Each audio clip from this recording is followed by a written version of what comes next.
부산 용두산공원 오후 2시경 늦어름의 햇살이 나무 사이로 스며들어 벤치 위를 부드럽게 덮고 있었다. 관광객들이 종종 걸음으로 오가고 아이들은 아이스크림을 들고 웃음소리를 흘렸다. 그 틈에서 오래된 석축 담장 곁에 조용히 앉아있는 한 남자가 눈에 띄었다. 그의 이름은 강민호. 하지만 이곳을 지나는 누구도 그의 정체를 알지 못했다. 민호의 얼굴에는 깊게 패인 주름과 세월이 남긴 상처가 고스란히 새겨져 있었다. 한때는 깔끔한 양복 차림에 사람들로부터 부러움 섞인 시선을 받았을 법한 남자. 그러나 지금 그의 옷은 해지고 빛바랜 채에 먼지와 땀 냄새를 머금은 채였다. 그가 누구였는지 아는 사람은 드물었다. 불과 10여 년 전만 해도 그는 국내 굴지의 대기업 한성그룹 창업주의 둘째 아들이었다. 화려한 재벌 2세로서 명품 자동차를 타고 최고급 호텔에서 회의를 하던 인물. 그러나 지금 그는 그 모든 것을 잃고 거리로 내몰린 신세였다. 민호는 사람들의 시선을 개의치 않았다. 그저 벤치 한켠에 앉아 두 손으로 무언가를 꼭 쥐고 있었다. 그것은 닳고 찢어진 오래된 사진 한 장이었다. 사진 속의 여인은 부드럽게 웃고 있었다. 그 여자의 이름은 한서연, 민호의 아내이자 그의 인생에서 가장 소중한 사람이었다. 그는 매일같이 그 사진을 꺼내 바라봤다. 때로는 무언가를 속삭이고, 때로는 눈물을 글썽이며 미안하다는 말을 반복했다. 서연아, 미안해, 오늘도? 어김없이 같은 말이었다? 서연의 미소는 세월이 흘러도 바래지 않았다. 하지만 그 미소를 마지막으로 본 날, 민호의 시간은 멈춰버렸다. 10년 전, 한성그룹의 권력을 쥐고 있던 회장에게는 냉혹한 규칙이 있었다. 후계자가 되려면 결혼 후 반드시 아들을 낳아야 한다는 것. 당시 민호는 이 조건을 가장 먼저 충족할 가능성이 높은 인물이었다. 민호와 서연의 사랑은 진실했다. 재벌 2세와 평범한 여자의 만남이었지만 그들의 관계는 순수했고 서로를 깊이 아꼈다. 결혼 후 서연이 임신 소식을 전했을 때 민호는 세상을 다 얻은 듯 기뻤다. 우리 아이가 태어나면 진짜 행복할 거야. 서연은 배를 쓰다듬으며 환하게 웃었다. 그 웃음을 보는 것만으로도 민호의 하루는 충만했다. 하지만 그 행복을 못마땅하게 여긴 사람이 있었다. 민호의 형, 재민은 평생 그룹의 후계자 자리를 꿈꿔왔다. 겉으로는 자애롭고 온화한 장남의 모습을 했지만 속은 차갑고 잔혹했다. 그는 민호를 밀어내기 위해 수단과 방법을 가리지 않기로 결심했다. 그날은 비가 추적추적 내리던 저녁이었다. 서연은 산부인과 진료를 마치고 집으로 돌아가고 있었다. 평소보다 천천히, 조심스럽게 운전하던 서연은 신호 대기 중 갑자기 이상한 느낌을 받았다. 브레이크가 무겁게 내려앉아 있었다. 다시 밟아도 아무 반응이 없었다.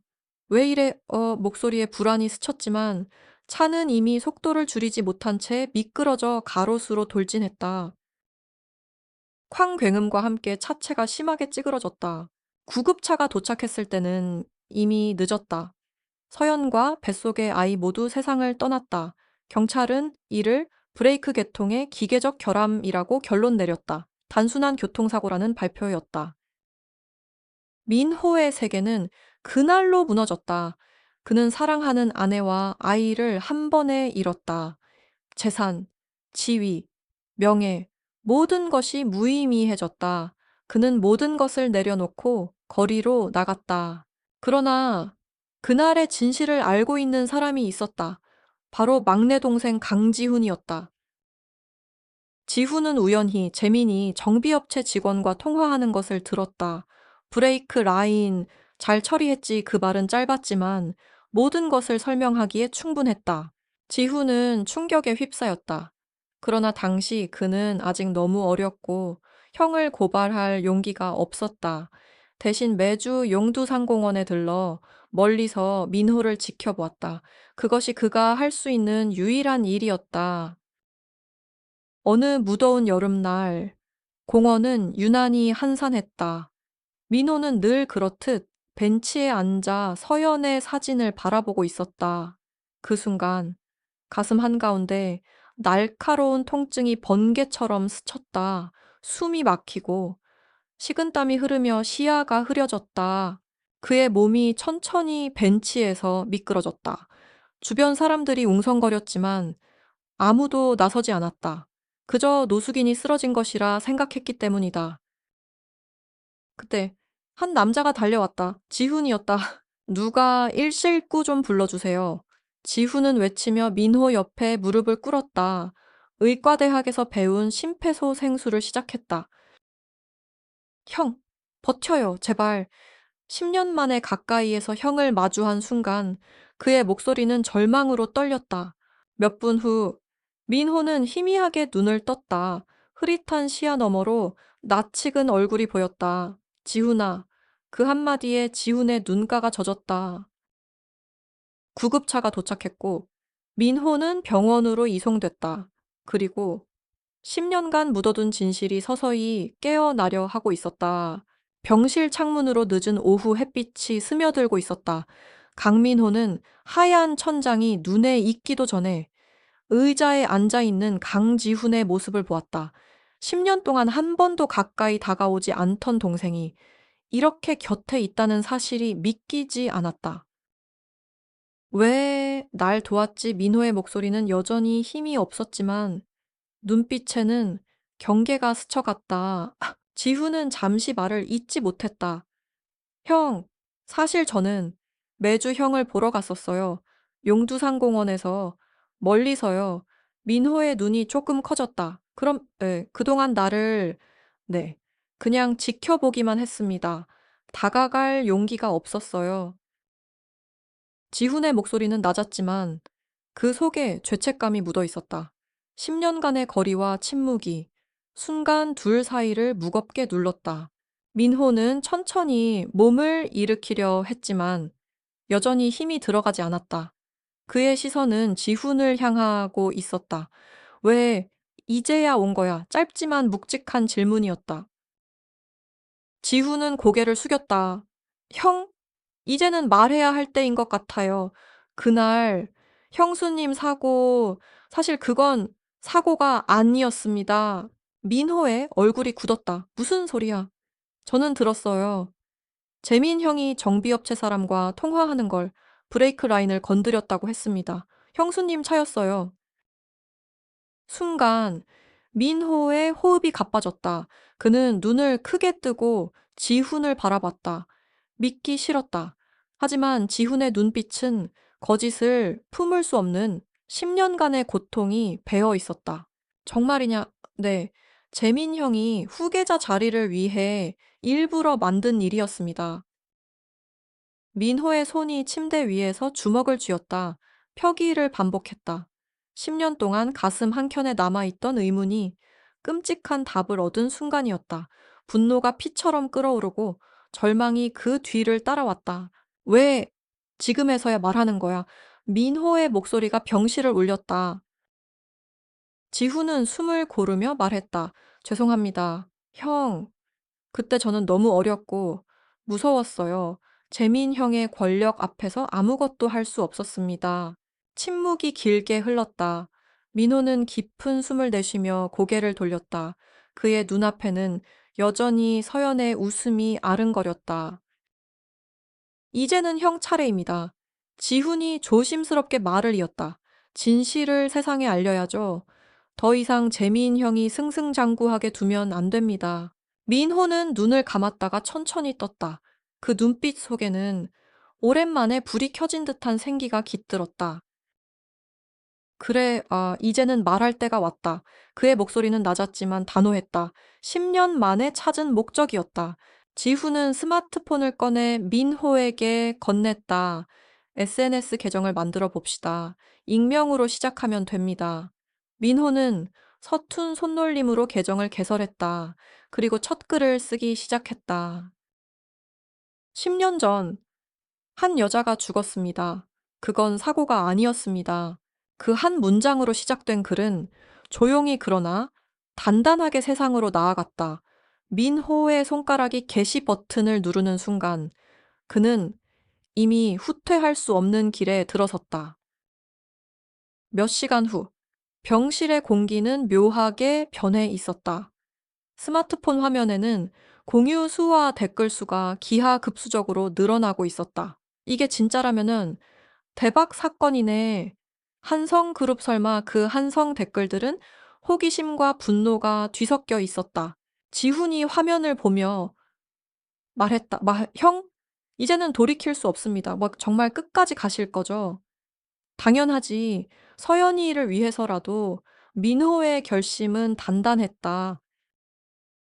그날 밤 민호는 침대맡에서 사진을 꺼내 바라봤다. 서연의 미소가 마치 가자 하고 속삭이는 듯했다. 그는 사진을 가슴에 꼭 품으며 눈을 감았다. 이제 10년의 침묵은 끝났다. 다음 날 아침 강민호는 병원 퇴원을 서둘렀다. 하얀 병실보다는 하늘이 보이는 공원이 더 편했다. 그의 손에는 여전히 낡은 사진이 있었고 이제 그 옆에는 지훈이 있었다. 벤치에 앉은 민호는 스마트폰을 켜고 두 번째 글을 작성하기 시작했다. 이번에는 구체적인 내용을 담았다. 사고 당일 서연이 탄 차량의 정비 이력, 브레이크 점검 기록에 남은 이상한 수정 흔적, 서연이 생전에 남긴 일기 일부, 차가 이상하다. 브레이크가 조금 무겁다. 내 기분 탓일까? 그 한 줄의 일기는 단순한 의심을 넘어서 사건의 전조였다. 민호는 글 끝에 덧붙였다. 이 기록은 조작되지 않은 원본입니다. 게시물이 올라가자 반응은 폭발적이었다. 언론사 기자들이 연락을 해왔고, 일부는 직접 용두상공원까지 찾아왔다. 혹시 글 올리신 분이 민호는 고개를 저으며 말을 아꼈다. 지우는 옆에서 말했다. 형, 아직은 얼굴을 공개하지 마세요. 증거를 더 모아야 합니다. 민호는 잠시 고민하다가 고개를 끄덕였다. 그 사이 한성그룹의 상황은 급속도로 나빠지고 있었다. 주식은 개장과 동시에 폭락했고 투자자들의 항해 전화가 쏟아졌다. 재미는 임원회의를 소집했다. 도대체 누가 이런 짓을 하는 거야. 분노에 찬 목소리가 회의실을 울렸다. 하지만 곧 그의 눈빛이 날카롭게 변했다. 혹시 민호 그 자식이 사설 탐정이 전한 보고서에는 공원에서 노숙하는 민호의 사진이 있었다. 재민의 입가에 비웃음이 번졌다. 아직도 살아서 날 괴롭히는군? 며칠 뒤 공원에서 민호는 이상한 기운을 느꼈다. 정장을 입고 선글라스를 낀 남자 둘이 멀리서 자신을 지켜보고 있었다. 그들의 시선은 노골적이었고 민호는 직감했다. 재민이 움직이기 시작했구나. 그날 저녁 한 남자가 다가왔다. 강민호 씨죠. 차가운 목소리와 함께 봉투 하나가 눈앞에 놓였다. 봉투 속에는 두꺼운 현금 다발과 짧은 편지가 있었다. 그만하세요. 더 이상 글을 올리면 안전을 보장할 수 없습니다. 민호의 손이 미세하게 떨렸다. 하지만 그는 봉투를 덮으며 말했다. 돈으로는 막을 수 없어. 위협은 지훈에게도 다가왔다. 회사 앞, 집 앞, 심지어 회의실 근처에서도 낯선 사람들이 서성였다. 직원들까지 이상한 낌새를 느끼기 시작했다. 대표님, 요즘 무슨 일 있으세요? 비서의 물음에 지훈은 웃어 보였지만 속은 복잡했다. 그의 바이오 스타트업은 한성그룹의 투자가 절대적이었다. 투자가 끊기면 수십 명의 직원이 일자리를 잃을 수 있었다. 형을 도와야 하는데, 하지만 직원들은 어떻게 하지? 지훈은 밤마다 뒤척였다. 그런 동생을 보며 민호는 결심했다. 도망치지 않을 거야. 오히려 더 나설 거다. 그는 한 유명 유튜버에게 전화를 걸었다. 인터뷰를 하고 싶습니다. 제 얼굴을 공개하겠습니다. 전화를 받은 유튜버는 놀란 듯 물었다. 지금까지 익명으로 활동하셨잖아요. 정말 괜찮으세요? 민호는 단호하게 답했다. 이제 숨을 이유가 없습니다. 인터뷰 당일 민호는 오래간만에 거울 앞에 섰다. 면도를 하고 단정한 셔츠를 입었다. 주름진 얼굴 속에서도 결심의 빛이 뚜렷했다. 카메라가 켜지고 그는 낡은 사진을 꺼냈다. 시청자 여러분, 제 이름은 강민호입니다. 목소리는 떨렸지만 눈은 흔들리지 않았다. 그날 제 아내는 죽지 않았습니다. 죽임을 당했습니다.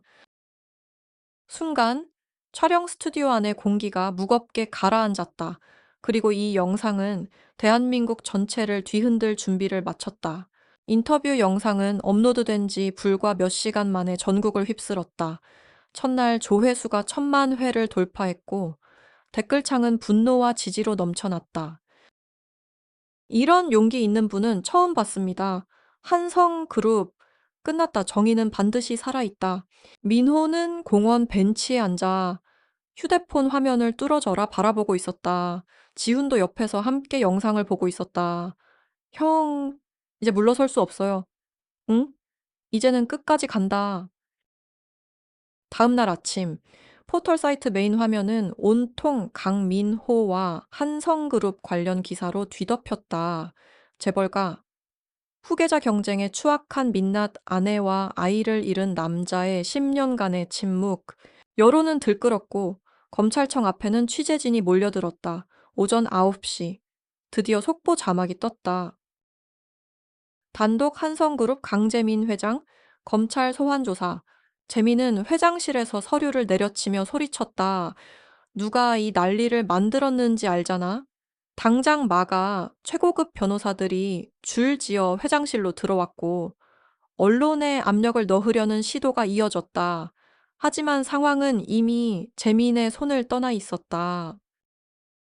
오히려 언론사들은 권력 남용과 살인교사 의혹을 전면에 내세우며 공격적인 보도를 이어갔다. 한성그룹의 주가는 또다시 하한가로 직행했고 거래가 중단되었다. 지훈도 압박에서 자유롭지 않았다. 투자사 측에서 지금이라도 선을 긋지 않으면 투자 계약을 재검토하겠다는 메시지를 보내왔다. 직원들의 미래와 형의 명예 사이에서 그는 다시 한번 깊은 갈등에 빠졌다. 하지만 이번에는 선택이 달랐다. 지훈은 기자회견장을 마련했다. 수많은 카메라 앞에서 그는 또렷한 목소리로 말했다. 저는 돈보다 진실을 택하겠습니다. 형을 지키는 것이 제 의무입니다. 그의 마지막 말은 언론의 헤드라인이 되었다. 한성그룹이 저를 버린다면 제가 진실을 지킬 것입니다. 그것이 아버지가 제게 가르쳐 준 것입니다. 지훈의 선언은 예상치 못한 파장을 불러왔다. 도덕성을 중시하는 투자자들과 기업들이 그에게 손을 내밀었다. 이런 사람과 함께하고 싶다. 는 연락이 쇄도했고 회사는 위기에서 기회로 전환되었다. 직원들의 사기도 한층 높아졌다. 민호는 그 소식을 듣고 조용히 웃었다. 잘했다. 지훈아. 그 무렵 검찰은 민호가 제공한 자료 외에도 새로운 증거를 확보했다. 10년 전 재민이 정비업체 직원과 주고받은 통화 녹음이었다. 브레이크 라인 확실하게 처리했지. 짧은 대화였지만 사건의 본질을 뒤집기에 충분했다. 지훈이 말했다. 혹시 몰라서 보관해뒀는데 이제야 쓸 때가 왔네요. 재민의 구속영장이 청구되었다. 구속 소식을 들은 날 민호는 오랜만에 깊은 숨을 내쉬었다. 10년간 그의 목을 조르던 무형의 사슬이 서서히 풀려나가는 듯 했다. 하지만 법정에서는 그날까지 그는 마음을 놓지 않았다. 재민이 어떤 수를 쓸지 알 수 없었기 때문이다. 구속 전 마지막 신문날 재민은 법원 앞에서 기자들에게 포위당했다. 플래시가 번쩍이고 마이크가 쏟아졌다. 살인교사 혐의 인정하십니까? 동생의 주장은 모두 거짓입니까? 재민은 차갑게 웃으며 한마디만 남겼다. 진실은 법정에서 가려질 겁니다. 다음 장면은 법정이었다.